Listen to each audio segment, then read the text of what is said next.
राकेश जी, आप ही से शुरू कर लेती हूँ। मैं सबसे पहला सीधा सरल सवाल आपसे ये पूछ दूं, ये भ्रम से बचाने की कोशिश है एनसीईआरटी की बच्चों को कि भाई भावी पीढ़ी हमारी भ्रम और पूर्वाग्रह से बच जाए, या विशुद्ध हिंदू मुसलमान करने की कोशिश है?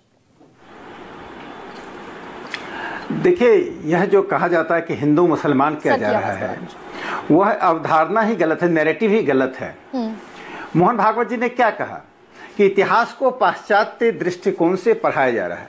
पाश्चात्य दृष्टिकोण क्या था? डिवाइड एंड रूल, बांटो और राज करो। तो जब भी हम मुगल का नाम लेते हैं, मुगल शासकों के किसी अत्याचार की, उनके कुशासन की बात करते हैं, धर्म के प्रति भेदभाव की बात करते हैं, तो हिंदू मुस्लिम का रूप दिया जाता है। तो उस एनालॉजी से यदि देखें तो जालियांवाला बाग कांड करने वाला जनरल डायर था, तो डायर क्रिश्चियन था, तो उस एनालॉजी से हम क्रिश्चियन को हट करते हैं। तो हमें लगता है कि पहले के इतिहास को देखते समय उस संदर्भ में उस पीढ़ी को देखना चाहिए, उस संदर्भ को, उस पीढ़ी को आज के संदर्भ से और आज की पीढ़ी से नहीं जोड़ना चाहिए। एक स्पष्ट मैं कर दूं। दूसरी बात मैं कहना चाहता हूं, ऐसा मोहन जी ने क्यों कहा? इसको मुगल पीरियड पर नहीं, पूरे इतिहास को देखिए।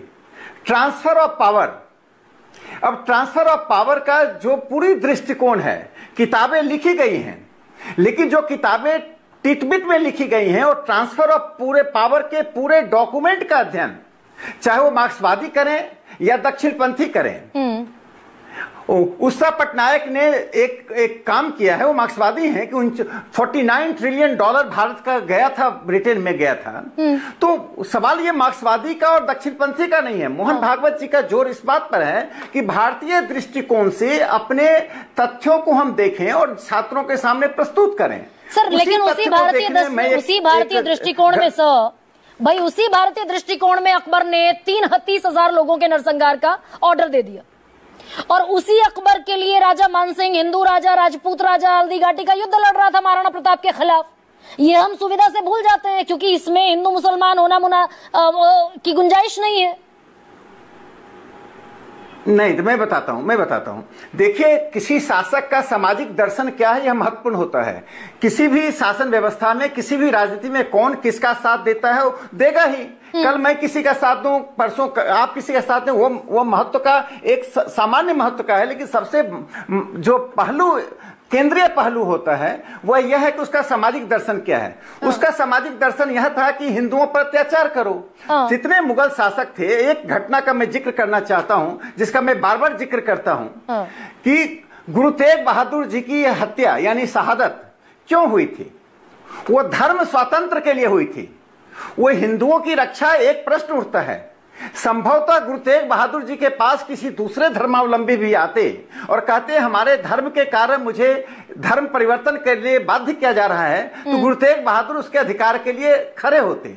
आज उस गुरु तेग बहादुर को हार्वर्ड विश्वविद्यालय में, कैम्ब्रिज विश्वविद्यालय में धर्म स्वतंत्र का प्रतीक मानना चाहिए हमारे सिलेबस में, लेकिन हम उन्हें हिंदू मुस्लिम के चश्मे से देखते हैं। गुरु गोविंद सिंह जी के 2 पुत्रों को, जोरावर सिंह और फतेह सिंह जी को की शहादत, वो छोटे छोटे बच्चे थे, धर्म बदलने के लिए उनकी शहादत दी गई। तो इस इतिहास को यदि हम अपनी दृष्टि से नहीं पढ़ाएं, एक और मैं बताना चाहता हूं कि अंग्रेजों के समय में बिरसा मुंडा, जिनको धरती आबा के नाम से हम जानते हैं, बिरसा मुंडा की शहादत हुई, यानी उनकी हत्या तो की गई, उसको हम शहादत कहते हैं। बिरसा मुंडा जी शहीद हुए, लेकिन उनको जिस व्यक्ति ने उन पर आक्रमण किया था, उसकी अभी भी प्रतिमा झारखंड में लगी हुई है। तो अब बिरसा मुंडा जी के शहादत दिवस को राष्ट्र जनजातीय दिवस, जनजातीय गौरव दिवस प्रधानमंत्री नरेंद्र मोदी जी ने घोषित किया। 2 बच्चों की शहादत पर प्रधानमंत्री जी ने शहीद बाल दिवस घोषित किया। तो मुझे लगता है यह काम 1947 में जवाहरलाल नेहरू को करना चाहिए था, यह काम बाद के प्रधानमंत्रियों को करना चाहिए था।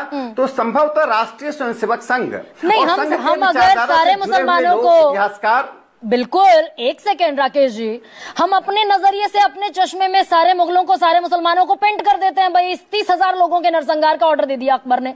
उसी अकबर के शासनकाल में, उसी अंधेर गर्दी में रामचरितमानस लिख रहे थे गोस्वामी तुलसीदास, कबीरदास लिख रहे थे तापर मुल्ला बाग दे क्या बेरा हुआ खुदा है।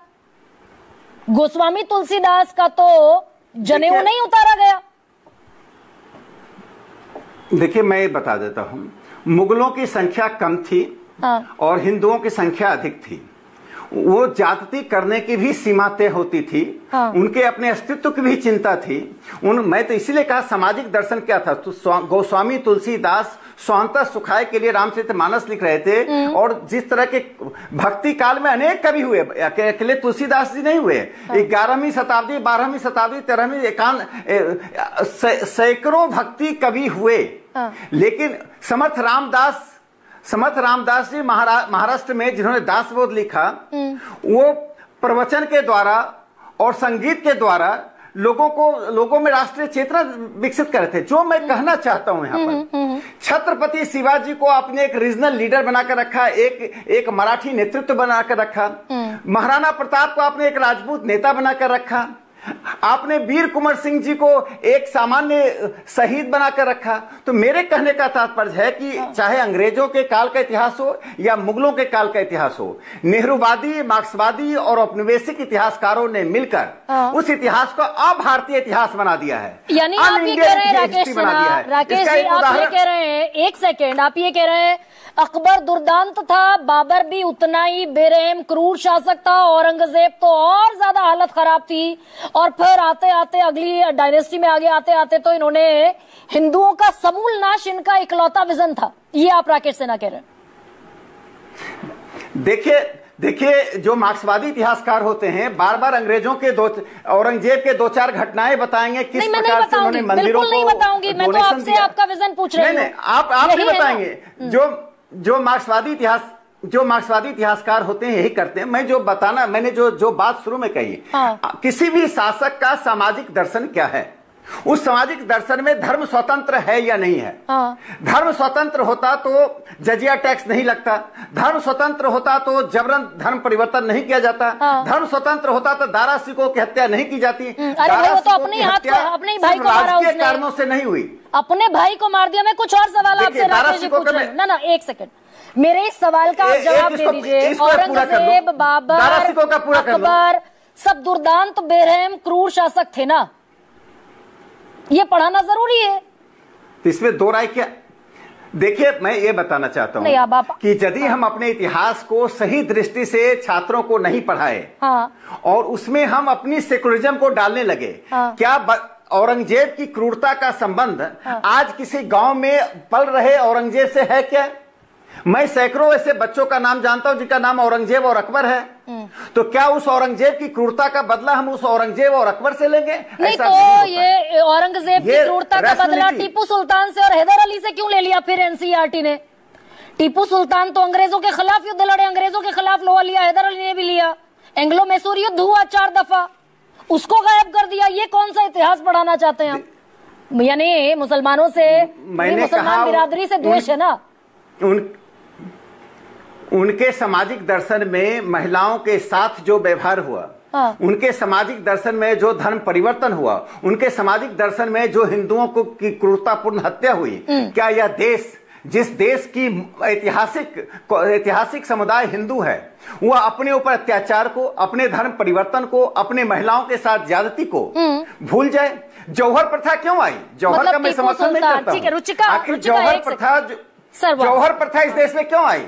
इसीलिए आई ना कि महिलाएं अपनी डिग्निटी की रक्षा करने के लिए जौहर में आग में कूद जाती थी।